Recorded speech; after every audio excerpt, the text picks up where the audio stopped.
Pido que abran sus Biblias en Mateo capítulo 6.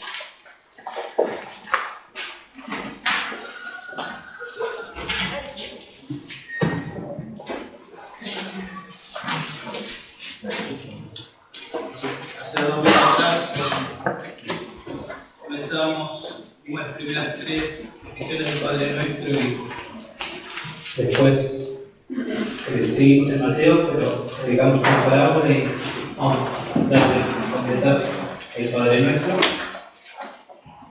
Pero vamos a leerlo. Dice Mateo 6, verso 9 hasta el 13. Vosotros pues orad de esta manera: Padre nuestro que estás en los cielos, santificado sea tu nombre, venga tu reino, hágase tu voluntad, así en la tierra como en el cielo. Danos hoy el pan nuestro de cada día, y perdónanos nuestras deudas, como también nosotros hemos perdonado a nuestros deudores. Y no nos metas en tentación, mas líbranos del mal, porque tuyo es el reino, y el poder y la gloria, para siempre, jamás. Amén. Como decía, habíamos comenzado las primeras 3 peticiones, y hoy vamos a intentar ver 2 más, verso 11 y verso 12 si podemos. Ustedes saben que se nos manda a nosotros en la Biblia, se nos manda a orar, tenemos que orar.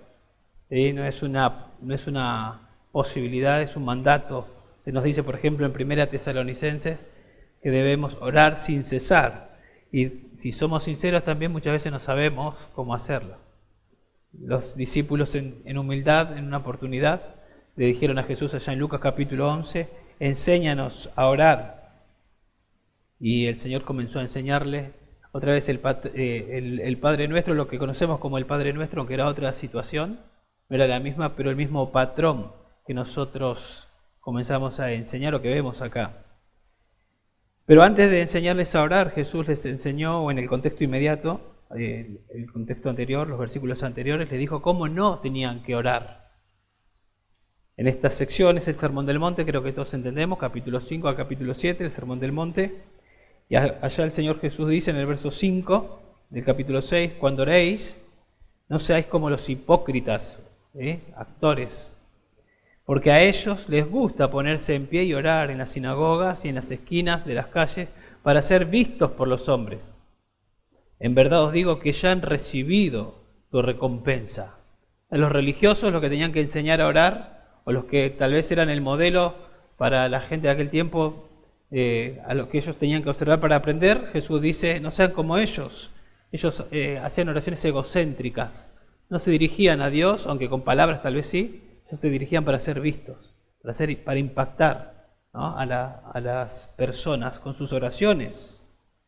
Y tampoco sean como los gentiles, dice el verso 7, y al orar no uséis repeticiones sin sentido como los gentiles, porque ellos se imaginan que serán oídos por su palabrería. Ellos creían que repitiendo, iban a llamar la atención a los dioses que ellos consideraban estaban en otra, estaban en fiestas, entonces tenían que hacer un poco de ruido para llamar la atención hacia ellos. Pero noten lo que dice el verso 8. Por tanto, no os hagáis semejantes a ellos. Y luego dice, porque vuestro Padre sabe lo que necesitáis antes que vosotros le pidáis. Dios, nuestro Padre, sabe, es omnisciente, ya sabe qué necesitamos aún antes de que se lo pidamos. Qué privilegio es orar a ese Dios, ¿no? A Dios, a nuestro Padre, y a un Dios que ya sabe de qué cosa tenemos necesidades antes de que se la pidamos. Bueno, ¿cómo hacer? ¿Cómo orar? El Señor entonces se encarga acá, enseña a sus discípulos, a los discípulos de ese momento, y a todos nosotros, obviamente, nos enseña cómo debemos orar. Habíamos dicho que no es un mandato a orar, a repetir esta oración, no es un mandato, es un modelo, ¿sí? Podemos decir la estructura o el bosquejo, ¿sí?, como que están ahí los ítems, que tenemos que entender qué significa santificado sea tu nombre, qué significa, lo habíamos explicado, qué significa venga tu reino, qué significa hágase tu voluntad, y después de que entendemos qué significa, debajo de todo, cada una de estas encabezados, podemos decir, nosotros podemos explayarnos De hecho, ni siquiera repetir, santificado sea tu nombre. Vamos al libro de los Hechos, la iglesia primitiva no se registra que hayan repetido exactamente esta oración, ni Pablo, exactamente Padre nuestro que estás en los cielos, pero si prestamos atención, aún si prestamos atención al Antiguo Testamento, la lectura de Matías, se exalta a Dios, se exalta el nombre de Dios, la persona de Dios, se reconoce también que después todo viene de Él, como leíamos. Bueno, el Señor está enseñando un patrón que podamos entenderlo y entonces aplicarlo a nuestra vida de oración. Cuando vayamos a orar, sepamos cómo hacerlo. Son 6 peticiones entonces que deben caracterizar la vida de oración del creyente. Observe que comienza con la invocación, como se prestaron atención en la lectura, Padre nuestro, y luego 3 peticiones que están enfocadas en Él. Tu nombre, tu reino, tu voluntad, tiene que ver con Él. ¿Sí? Y quiero que pensemos también que no solamente tenemos que aprender a orar, sino que la oración no está divorciada del estudio de la palabra, porque yo tengo que... Tu nombre, ¿se acuerda cuando enseñamos? Tu nombre tiene que ver con la persona de Dios. Yo tengo que conocer la persona de Dios. ¿Dónde la conozco? En las Escrituras. Yo tengo que conocer acerca de su reino. ¿Y dónde me explica acerca de su reino? En las Escrituras. Tengo que conocer acerca de su voluntad. ¿Dónde conozco su voluntad? En las Escrituras. Entonces, la oración no está divorciada del estudio diligente de la palabra. Yo tengo que estudiar las Escrituras, conocer su persona, saber más acerca de su reino, del avance del reino de Dios y de su voluntad, y entonces poder también orar más específicamente en cuanto a esto que el Señor nos está enseñando. Y luego vienen 3 peticiones que están enfocadas, podemos decir, o que tienen que ver con la necesidad del creyente, y son necesidades espirituales y necesidades físicas. Note que habla del pan, eso tiene que ver con nuestro cuerpo, necesidades físicas, y después habla de el perdón de pecados y el que nos libre de la tentación, tiene que ver con nuestra vida espiritual. Entonces, el orden, primero Dios, y luego continúa con mi persona. Así es. Su gloria y la necesidad del hombre, pero la necesidad del hombre con el propósito de exaltar su gloria. Noten que vuelve hacia Él. Fíjense que el verso 13 dice, no nos metas en tentación, mas líbranos del mal, y termina diciendo, porque tuyo es el reino y el poder y la gloria para siempre. Amén. O sea, comienza con el Señor, tiene que ver con nuestras necesidades, pero todo es para su gloria. Él tiene que ser exaltado. El centro de la oración es Dios. Todo lo que hacemos, comenzaba Nicolás diciendo, queremos que Dios sea el centro. Aun cuando oramos, Dios tiene que ser el centro. Y acá lo estamos viendo, se nos enseña, Él tiene que ser el centro. Muchas veces nos cuesta eso, vamos a la oración, tal vez nosotros, pensando en nosotros y olvidándonos de que Él tiene que ser el centro aún de la oración. Sí tengo que ir con mis necesidades, como vamos a ver, pero no olvidarme de lo que el texto me enseña. Él es el centro de la oración. Y tengo que buscar que Él sea glorificado. No perder eso de vista. No vengo a Él para que Él se sujete a mi voluntad, sino para yo sujetarme a la voluntad de Él. ¿Se acuerda Jesús en Getsemaní orando? Si es posible, pasa de mí esta copa, 3 veces. Pero como decía al final, pero no sea mi voluntad, sino la tuya. Entonces vamos nosotros diciéndoles nuestra necesidad, pero siempre en mente que es su voluntad la que tiene que ser hecha, porque queremos que Él sea glorificado. Entonces, luego de orar por las primeras peticiones, oramos por nuestras necesidades y noten también por las de otros, porque habla ahí de danos hoy el pan nuestro, no dice el pan mío, no estoy pensando en mí nada más, no estoy pensando en mi vida espiritual, que me proteja a mí, que perdone mis pecados, que me proteja a mí de la tentación, como que me libra del egoísmo, o me ayuda a librarme del egoísmo. Estoy pensando en mí, pero en la vida espiritual de mis hermanos también. Estoy pensando en las necesidades de mis hermanos. Entonces comienzo exaltando a Dios y en un sentido, esto me hace pensar en el primer gran mandamiento y en el segundo. Pienso en Dios y amo a Dios y lo exalto, y después en mis necesidades, en las de mis hermanos. Y quiero lo mejor para mis hermanos también. No perdamos de vista que la verdadera oración cristiana, entonces, en contraste con la oración egoísta que leíamos recién, los versos anteriores, siempre, podemos decir, debe estar preocupada en la gloria de Dios. Si pues coméis o bebéis o hacéis otra cosa, ¿eso incluye la oración? Hacerlo todo para la gloria de Dios, todo. ¿Sí?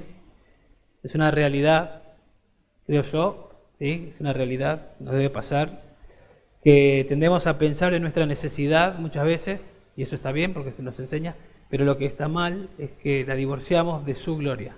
Tal vez estamos pensando mucho en nosotros y vamos a Dios en oración, pero se nos olvida de pensar que un paso más. Queremos que Él responda a nuestra necesidad para que Él sea glorificado. Y tal vez eso no lo incluimos a la hora de orar. Tenemos que recordar eso. Por naturaleza somos egoístas y necesitamos pensar de esa manera. De manera que si nosotros pensamos como nos enseña Jesús, podemos decir que orar de esta manera es un ataque a nuestro propio ego. Es un ataque a nuestro propio ego. Porque yo puedo preguntar, voy a orar por mis necesidades, sí, pero ¿para qué quiero que Dios supla mis necesidades? La respuesta debe ser para que Él sea glorificado. ¿Y cómo termina orando Matías? Y para mi gozo, porque siempre es así, lo vamos a ver en un ratito. Pero para que Dios sea glorificado. Escuchen cómo ora el salmista, Salmo 142, 7. Saca mi alma de la prisión. Tenía una necesidad. Saca mi alma de la prisión. Y escuchen lo que dice. Para que yo dé gracias a tu nombre. Los justos me rodearán, porque tú me colmarás de bendiciones. Está diciendo, saca mi alma de la prisión, pero el propósito es para que yo te exalte, para que yo no diga, no llame la atención sobre mí, sino a vos, para que te exalte, yo doy gracia y todos vean que vos lo hiciste. Para que todos sepan, eso es buscar la gloria de Dios. Y quiero mostrarles ahí, o citarles un versículo de Juan, para mostrarles que Dios sea glorificado, eso no es algo caprichoso, ¿sí? Que Dios sea glorificado acá como en la oración, que Dios es el centro, no es algo caprichoso de parte de Dios, sino que Dios está buscando nuestro bien también. Porque ese es el orden, primero Dios, después yo. Escuchen lo que dice Jesús también enseñando en Juan capítulo 14, en el verso 13. 14:13 Jesús dice, en el aposento alto ya con sus discípulos, con los 11 discípulos, Jesús le dice, todo lo que me pidáis, todo lo que pidáis en mi nombre, o sea, conforme a mi voluntad, lo haré. Y escuchen para qué lo va a hacer. Para que el Padre sea glorificado en el Hijo. Lo que ustedes pidan en mi nombre, conforme a mi voluntad, yo lo voy a hacer. Para que mi Padre, para que Dios sea glorificado, dice. Pero escuchen 16:24 y juntemos estos dos versículos. 16:24. Jesús dice, hasta ahora nada habéis pedido en mi nombre. Pedid y recibiréis para que vuestro gozo sea cumplido. Entonces, pidan y yo lo voy a hacer para que el Padre sea glorificado. Pidan y yo lo haré para que vuestro gozo sea cumplido. Entonces las dos cosas pasan. Dios es glorificado y nosotros rebosamos de gozo. Ese es el orden. Entonces cuando Dios es el centro y cuando decimos que Dios tiene que ser glorificado en todo, de alguna manera tenemos que entender que Dios está buscando que nosotros tengamos gozo. Aunque las tres peticiones estas que o dos que vamos a estar mirando, si llegamos en esta mañana, tienen que ver con nuestra necesidad, no debemos perder de vista que Dios, como venimos diciendo, es el centro, porque noten que dice, danos el pan nuestro. Tiene que ver con mi necesidad, pero ¿a quién le pido? Danos, Él es el que provee. Perdona, Él es el que perdona. No nos meta, Él es el que me protege. Entonces, Él es el centro. Yo recibo la bendición, el privilegio de recibir lo que necesito para vivir, de recibir el perdón para la comunión diaria, para la limpieza, para la santidad y la protección, porque le quiero agradar a mi Padre. Por lo tanto, las primeras peticiones, Dios es exaltado, y en las tres peticiones que tienen que ver con mi necesidad, Dios también es exaltado. Así que no estaría bien, espero que nadie lo haga, decir, bueno, si ese es el orden, primero voy a exaltar a Dios para que después Él me dé lo que necesito. No, eso no está bien. Es como que no puedo manipular a Dios, obviamente, Él es omnisciente, Él conoce mi corazón. La oración sería, Señor, tiendo a ser egoísta, ayúdame a orar como me enseñás en el Padre Nuestro. Ayúdame a orar de esa manera. Y noten que comienza acá con el cuerpo, o sea, con la necesidad física, porque necesitamos vivir, ¿sí? Sin el alimento, o como vamos a ver, sin lo que necesitamos para el diario vivir, vamos a morir. Entonces comienza con la necesidad física y luego pasa a la necesidad espiritual, al perdón de pecados para la santificación, como vamos a ver, y también a la protección, porque a lo que obstaculiza mi comunión con Dios, que es cuando caigo en pecado. Y en estas tres peticiones que tienen que ver con nuestra necesidad, el Señor sintetiza todas nuestras necesidades. Qué capacidad de sintetizar todo en tan poquito. Noten, Él habló de nuestras necesidades materiales y necesidades físicas. Eso es todo lo que nosotros necesitamos, que Él nos provea. Si Él no me provee para mis necesidades materiales, muero. Si Él no me provee para mis necesidades espirituales, peor, necesito. Y Él lo sintetizó en poquitas palabras. Eso es todo lo que necesitamos. Dice ahí el verso 11, danos hoy el pan nuestro de cada día. ¿Sí? Danos hoy el pan nuestro de cada día. Tratemos de pensar en lo que está antes. Padre nuestro que estás en los cielos, todo lo que dijo antes. Él es santo, Él es único, no hay nadie como Él. Él es soberano, Él es omnisciente. Él reina y gracias a Dios nosotros reconocemos su señorío. Él hace su voluntad. En el cielo todo el mundo hace su voluntad. Y nosotros tenemos el privilegio de ir conociendo su voluntad y hacerla. Y ese Dios que parece trascendente, lejano, también es cercano a nosotros. Y como dice el verso 8, Él sabe mis necesidades, tiene el poder para suplirlas. Pero no solamente Él las sabe, sino que Él las sabe, está interesado y se quiere involucrar en mis necesidades, me las quiere proveer. Bien cercano, por eso Padre, ¿no? Un hijo yendo a un Padre. Y Él es el que, por medio de su Hijo, nos está enseñando a ir a Él en oración. Y cuando habla de pan nuestro de cada día, obviamente no tenemos que pensar en una flauta de pan que compramos en la panadería, sino está hablando, o esto de pan simboliza nuestras necesidades físicas, todo lo que necesitamos. Eso simboliza. Incluye todo lo necesario. ¿Se acuerdan cuando Adán y Eva pecaron? El Señor le dijo, con el sudor de tu frente comerás el pan. Y no estaba hablando de una flauta, de una galleta, estaba hablando de todo lo que necesitas ahora para vivir, para tu vida física. Lo vas a ganar con el sudor de tu frente. Entonces pan significa todas nuestras necesidades, todo lo que yo necesito. Yo necesito alimento, necesito agua, necesito ropa. En muchos casos necesitamos remedio, necesitamos un techo. Todo eso necesitamos. Y Dios sabe que lo necesitamos. Y Él nos anima a que podamos ir a Él a pedírselo. Él nos puede dar todo lo que nosotros necesitamos. De hecho, si avanzamos en el capítulo 6, Él después enseñó a orar y decir, no se afanen, porque tres cosas, ¿qué van a comer? ¿Qué van a vestir? ¿Qué van a beber? Necesidades básicas. No se afanen por esas cosas. Si Dios, yo sé que ustedes tienen necesidad. Y miren las aves del cielo, yo les proveo. Miren las plantas, ¿cómo las has visto? Tranquilo, está diciendo. Tranquilo. Yo sé que ustedes tienen necesidades. Vengan a mí, pídanmela y yo se las voy a dar. Para que yo sea glorificado y para que ustedes rebosen de gozo. Pero no se afanen. No se afanen. Dios se preocupa por mis necesidades físicas, sean satisfechas. Yo sé que no estoy diciendo nada nuevo, nada que no sepan. Pero tal vez, si somos sinceros, muchas veces nuestra práctica no armoniza con nuestra teología. Lo que estoy diciendo lo sabemos, pero ¿cuántas veces nos desesperamos, nos confiamos, nos desesperamos? Y tal vez en vez de ir a Dios en oración, intentamos a ver qué podemos hacer nosotros por nuestros medios para solucionar aquellas necesidades que tenemos. Tal vez nos ponemos a pensar, no estamos confiando lo que sí sabemos. Lo que decimos con nuestra boca no lo creemos de todo corazón. Necesitamos que el Señor nos ayude.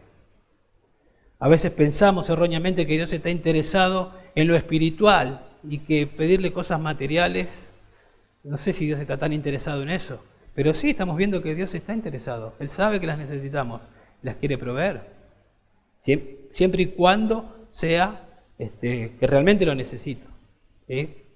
Tenemos que entender eso. Tenemos que entender que nosotros somos cuerpo y alma. ¿sí? Cuerpo y alma.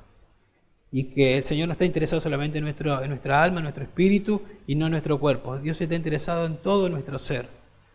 De hecho, Él nos salva por sus misericordias, dice Romanos capítulo 1 al 11, por todas las misericordias hemos llegado a ser salvos. Él salvó nuestra alma, pero ahora por todas esas misericordias, dice Pablo, os ruego que presentéis ¿qué cosa? Vuestro cuerpo. Y habla del cuerpo como la totalidad de nuestro ser, cuerpo y alma, porque nuestro cuerpo es ahora el instrumento por el cual le vamos a servir, le vamos a glorificar a Dios. Y Él está interesado. Somos el templo del Espíritu Santo. El cuerpo es para Dios, dice ahí en Romanos 6:13. Y Dios está ahí para suplir para todas nuestras necesidades. El Santo, el Soberano, Él está en el cielo, dice, ahí vimos que Él está en el cielo, dice en el verso, Padre nuestro que estás en los cielos, Él reina, tiene todos los recursos que nosotros necesitamos y Él los puede suplir, todos. Escuchen, Pablo, alguien que sabía la teología como la sabemos nosotros, pero que la aplicaba como a veces no la aplicamos nosotros. Pablo dice en Filipenses 4:19, a los filipenses, Pablo está en prisión y le dice, mi Dios, que es el Dios nuestro, proveerá a todas vuestras necesidades, no algunas, a todas vuestras necesidades. ¿Cuáles necesidades? Las que Él sabe, aún antes que se las pida. A todas vuestras necesidades. ¿Y cómo la va a suplir? Conforme a sus riquezas en gloria en Cristo Jesús. A veces leemos rápido y no le prestamos atención. Ahora, yo puedo amarlos a ustedes y si usted tiene una necesidad física, una necesidad material, yo puedo estar dispuesto a ayudarlos a ustedes conforme a mis riquezas. Y ustedes saben que gracias a Dios tengo lo que tengo, pero saben que no soy, humanamente hablando, rico. Entonces saben que tengo un límite para ayudarlos. Pero acá dice que Dios va a suplir, va a proveer a toda vuestra necesidad conforme a sus riquezas. Son infinitas sus riquezas. Y Él nos va a proveer conforme a sus riquezas. El que no escatimó ni a su propio Hijo, a Jesús, porque teníamos una necesidad espiritual, no lo escatimó. ¿Cómo no nos dará también con Él todas las cosas? Y ahí incluye lo físico también, lo material. ¿Cómo no nos va a dar todas las cosas que nosotros necesitamos? Solamente tenemos que pedírselo con fe. De hecho, en el capítulo 7, Él nos enseña y nos exhorta, pedid y se os dará, buscad y hallaréis, llamad y se os abrirá. Porque todo el que pide recibe, el que busca halla y al que llama se le abrirá. Y después dice verso 9, ¿o qué hombre hay entre vosotros que si su hijo le pide pan le dará una piedra? ¿O si le pide un pescado le dará una serpiente? No es así. Bueno, Dios menos. Acérquense, aprendan a orar, vengan con confianza al trono de la gracia y pidan. Dios quiere que oremos a Él y que vayamos y se lo pidamos. El tema es que a veces somos incrédulos, como recién decíamos, y tal vez no nos animamos, no queremos, no confiamos.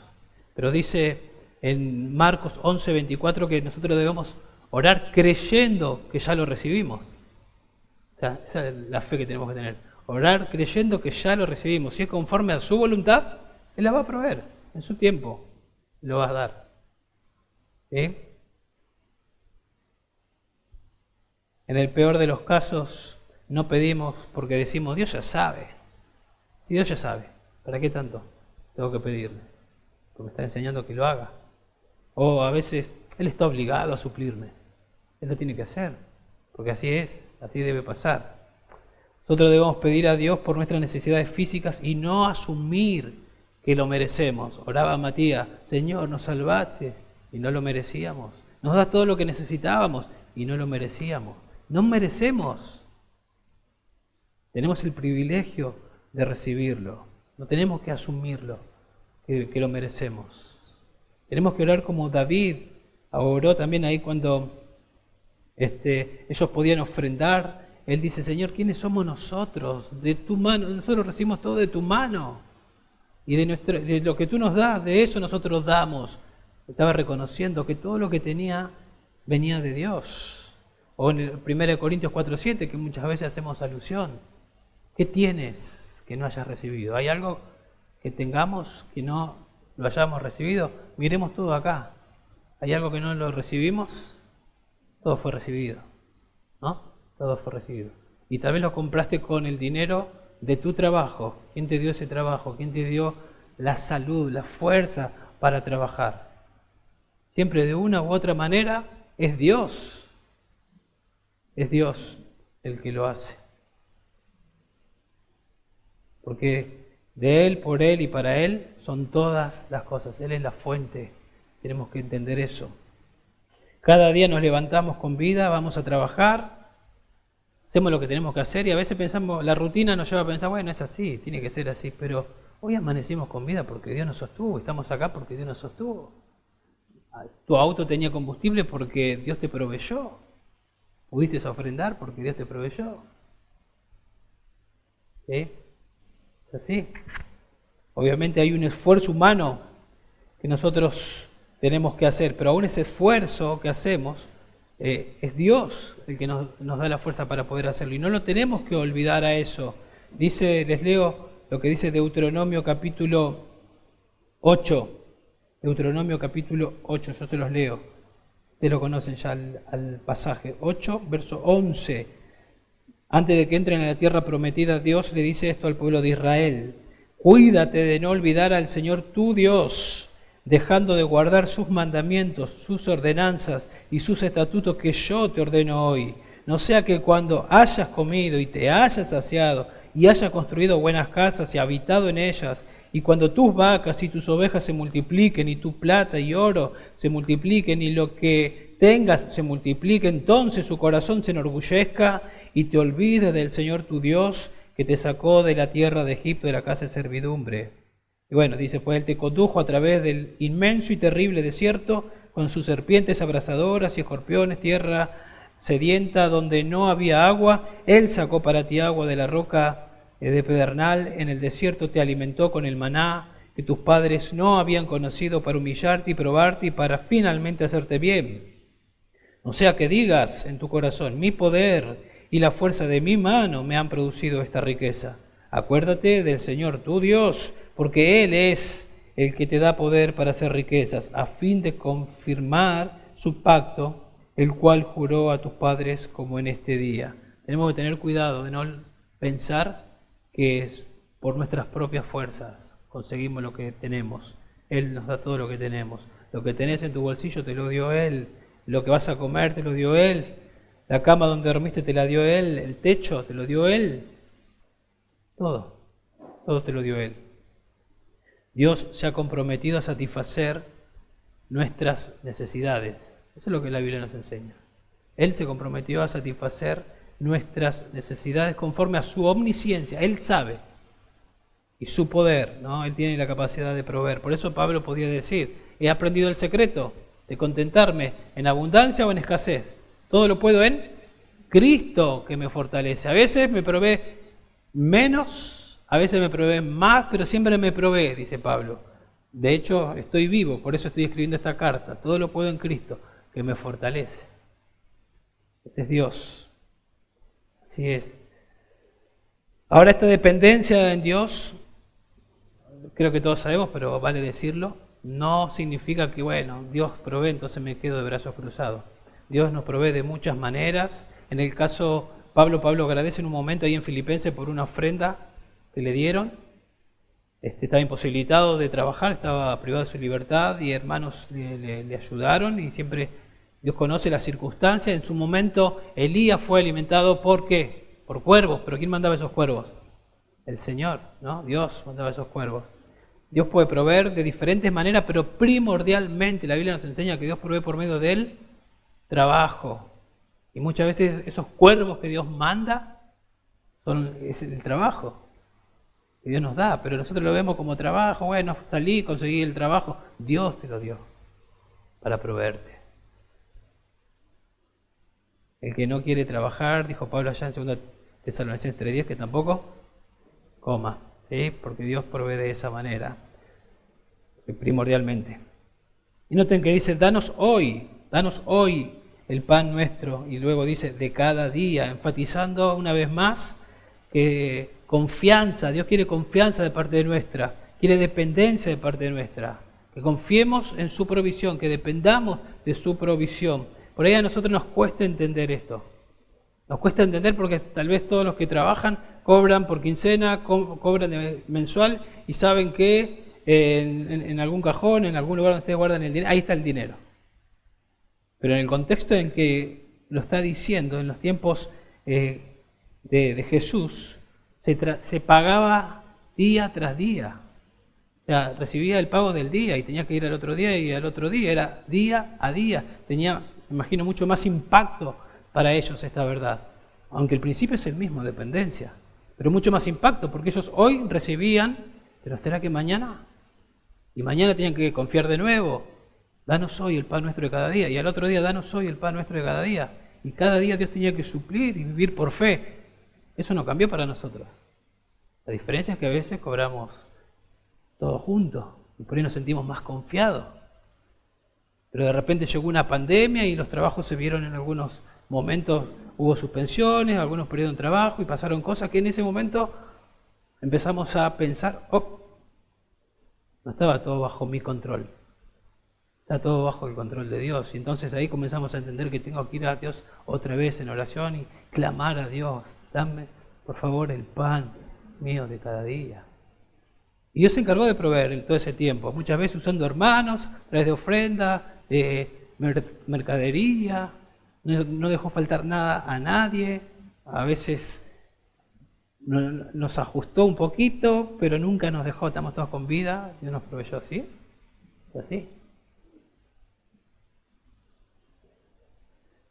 El Señor quiere dependencia total, ¿sí? Día a día, sin desatender nuestra responsabilidad. Noten que dice ahí en capítulo 6, llegando al final, buscad primeramente el reino de Dios y su justicia y todas estas cosas os serán añadidas. No se preocupen por el día de mañana, porque el día de mañana se cuidará de sí mismo. Bástale a cada día sus propios problemas.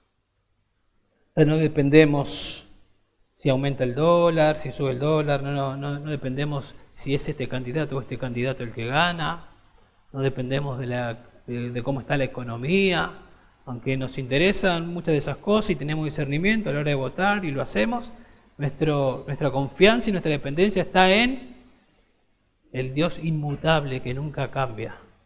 En Él está nuestra confianza. Para algunos podría ser la oración así: Señor, no tengo nada que comer para mi próxima comida. Te pido que me des mi pan diario para que tú seas glorificado en la provisión. Como muchas veces pasó con Müller, ¿se acuerdan? Que él tenía muchísimos huérfanos y llegaba el momento que los huérfanos no sabían, pero él y su equipo sabían que no había nada para poner en la mesa. ¿Y qué hacemos? Pongan la mesa, que se sienten. ¿No? Y se ponían a orar. Y de repente, ¿qué pasaba? Golpeaban la puerta y ahí estaba la leche, estaba el pan y los chicos comían. A veces es así, va a ser así. Y en otras oportunidades va a ser: Señor, tú me has dado tanto y te doy gracias y te reconozco como la fuente y te pido que continúes proveyendo, así para que tu nombre sea glorificado. A veces no es así. A veces da abundancia, a veces da menos, día a día, a veces da más, pero siempre es Él. Y el punto acá es que yo tengo que reconocerlo a Él, que viene de Él. ¿Sí? Es más fácil reconocerlo cuando es día a día, pero no nos olvidemos cuando tenemos un poco más, que también viene de Él. ¿Sí? Creo que es muy importante y creo que es un principio no olvidarnos. Todos tenemos momentos cuando estuvimos ajustados y Dios proveyó, hasta emocionarte. Nunca te olvides de eso, de esos momentos. Siempre recordarlo. ¿Se acuerdan cuando el pueblo salió de Egipto? Siempre le dice: acuérdate que yo te saqué y tenían que mirar hacia atrás. Te saqué de la casa de servidumbre, te saqué con mano poderosa, abrí el mar. Acuérdate, siempre lo hacía pensar. Bueno, acuérdate de ese día o de aquellos días cuando estabas ajustado y de repente vino la provisión y bueno, yo sigo estando acá, tranquilo entonces. Mirar para atrás me ayuda a confiar hacia adelante, en el presente y hacia el futuro. Porque Dios no cambió. Lo que puede cambiar es mi fe, subir o bajar.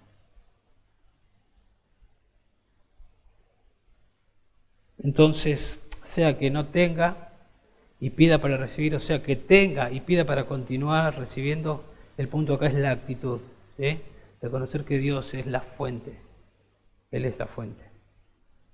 Y al orar esta petición, admitimos que somos criaturas débiles y así somos. Matías oraba, Señor, enséñanos y ayúdanos a ser humildes.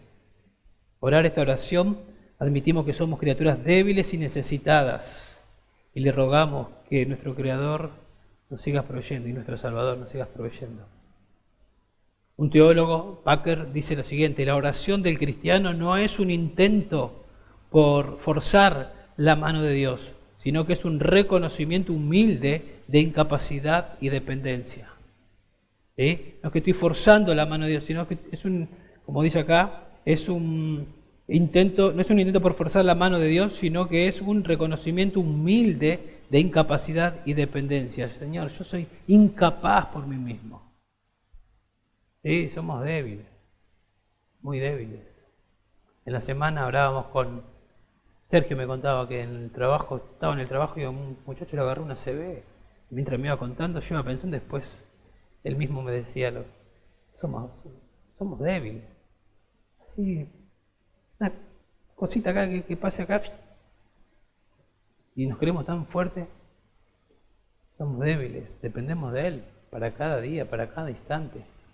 Él nos da la fuerza. Ese muchacho tal vez, no, Dios quiera, pueda volver a trabajar, pero por un tiempo no. Pero antes de eso, tal vez, no sé, tenía la fuerza para hacerlo y ahora no la tiene. Ser consciente de la provisión de Dios también me va a hacer agradecido. Y yo siempre estoy reconociendo que Dios me la provee, voy a ser agradecido, pero de verdad agradecido. No que siempre por rutina, porque siempre lo hacemos, antes de orar, no empiecen a comer a los chicos. Chicos, no empiecen a comer, hay que orar. ¿Oraste? Sí, Padre nuestro, voy a orar. Como una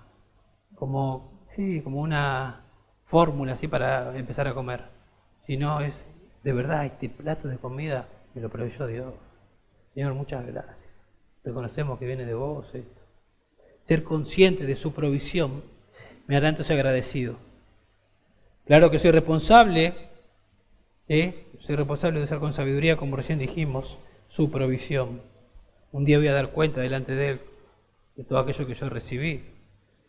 Y su provisión no debe ser la meta. Su provisión debe ser un medio para glorificar a Dios. Que Él me dé o que yo reciba de Él no es la meta. Es un medio para que yo le glorifique. Siempre. Sea poco o sea en abundancia, siempre es un medio para que yo glorifique a Dios. Bueno, observen ahí la segunda y la tercera petición que están enfocadas o que tienen que ver con la necesidad del hombre. Van añadidas ahí verso 12 y verso 13 y perdona nuestras deudas y no nos metas en tentación, lo cual me hace ver que depende de danos hoy el pan nuestro de cada día y va añadido y. Es decir, Dios dice no solo lo físico, también es lo espiritual, como ya dijimos. Y tengo la necesidad del perdón, por eso verso 12, y perdónanos nuestras deudas. No solo necesito que me sustentes en cuanto a lo material, en cuanto a lo físico, sino también tiene que ver con mi vida espiritual. Perdona nuestras deudas, como también nosotros hemos perdonado a nuestros deudores. Acá Mateo le está escribiendo a judíos. La audiencia de Mateo son judíos. Y los judíos entendían la palabra deuda, ellos la relacionaban con pecado. De hecho, ellos entendían que necesitaban obedecer a Dios y no obedecer a Dios implicaba una deuda de ellos para con Dios. Por eso ellos entienden bien. Lucas le escribe a gentiles y cuando leemos este mismo modelo de oración, Lucas dice, perdona nuestras transgresiones o nuestros pecados. Pero acá es nuestras deudas porque los judíos entendían a qué se refería. Está hablando de pecado. ¿Sí?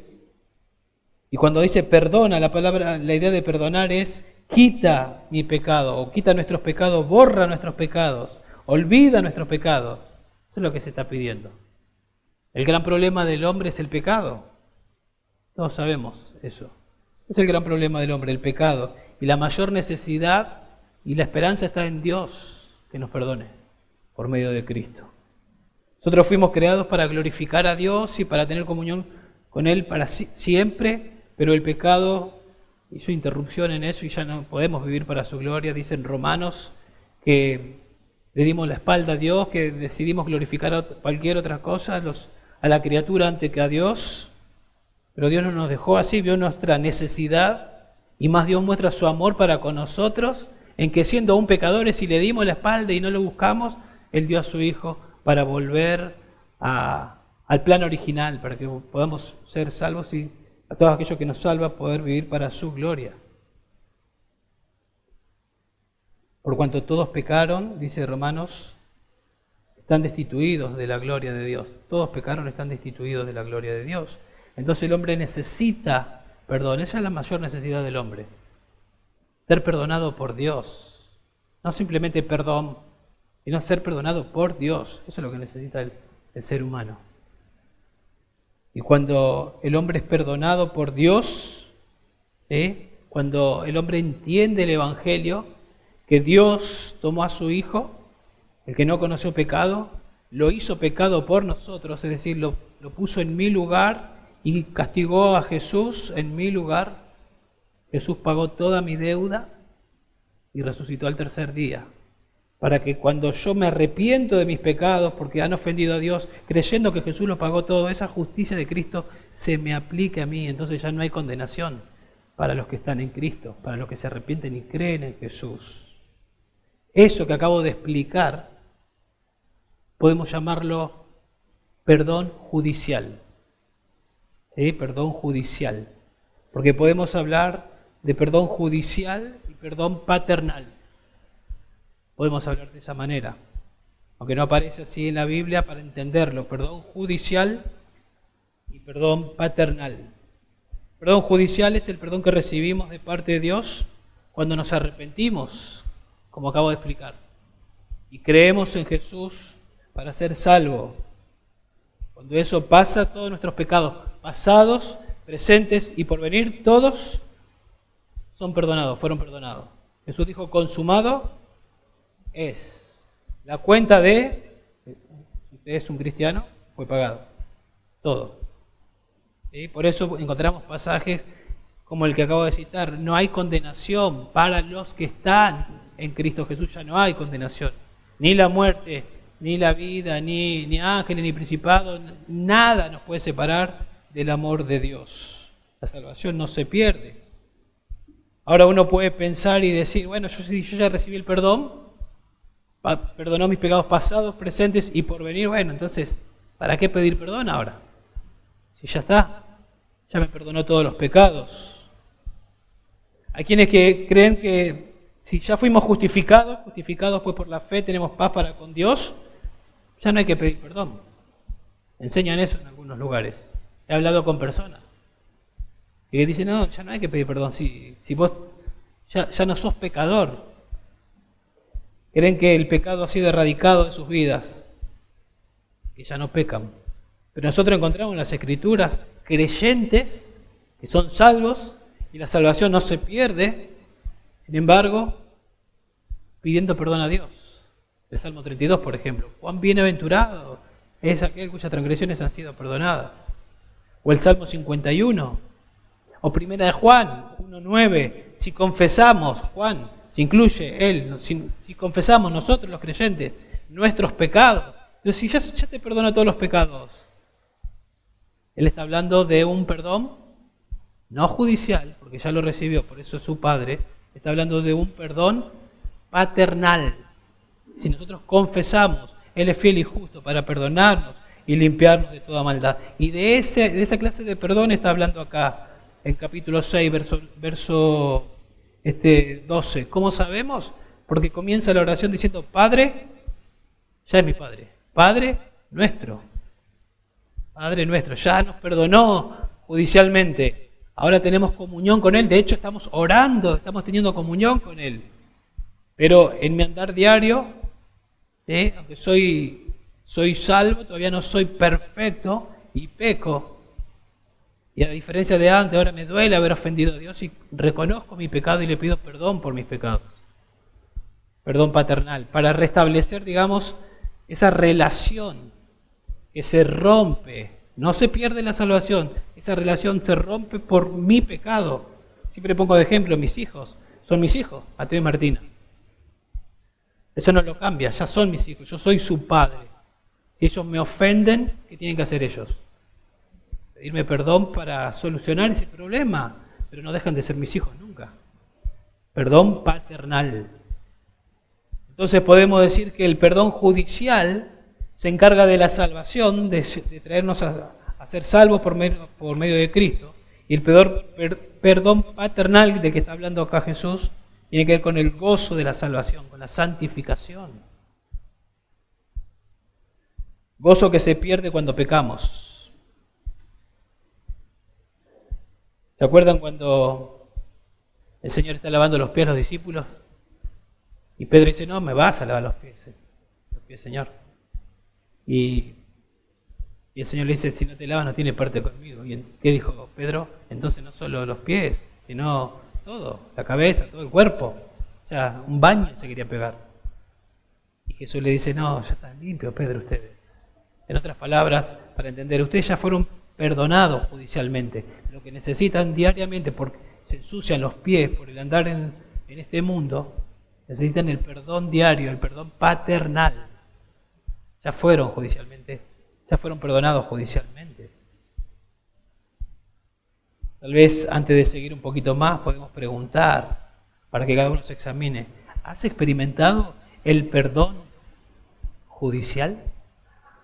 ¿Fuiste perdonado por Dios? ¿Sos un hijo de Dios? ¿Has creído en Jesucristo como Señor y Salvador de tu vida?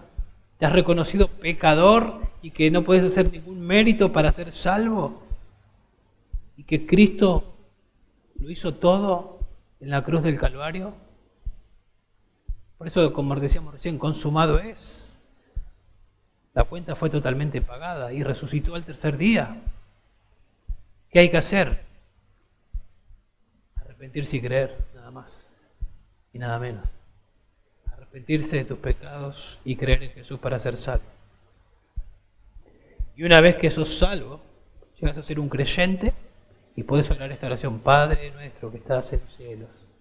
Y mientras vas creciendo en santificación, vas a estar luchando con el pecado, porque eso es justamente la santificación. Vamos luchando con el poder del Espíritu Santo contra el pecado y vamos creciendo. Una vez que el Señor nos salva, entonces, que nos perdona judicialmente, somos sus hijos, comenzamos a crecer en santidad, necesitamos también pedirle a Dios que nos perdone por esos pecados diarios. Ser sensibles y pedirle a Dios que nos perdone. Y muchas veces el perdón es: Señor, perdóname, porque no te agradezco todo lo que me das. Y porque a veces pienso que lo merezco y lo tengo y no lo valoro. Pero vos me los das, la fuerza, el pan, los remedios, el techo, todo lo que tengo.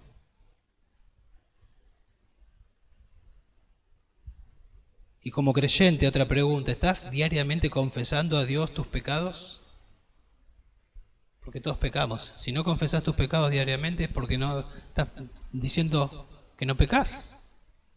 Y dice en 1 Juan 1:10 que nos engañamos a nosotros mismos si decimos que no tenemos pecado. ¿Cómo no vamos a tener si que pecamos?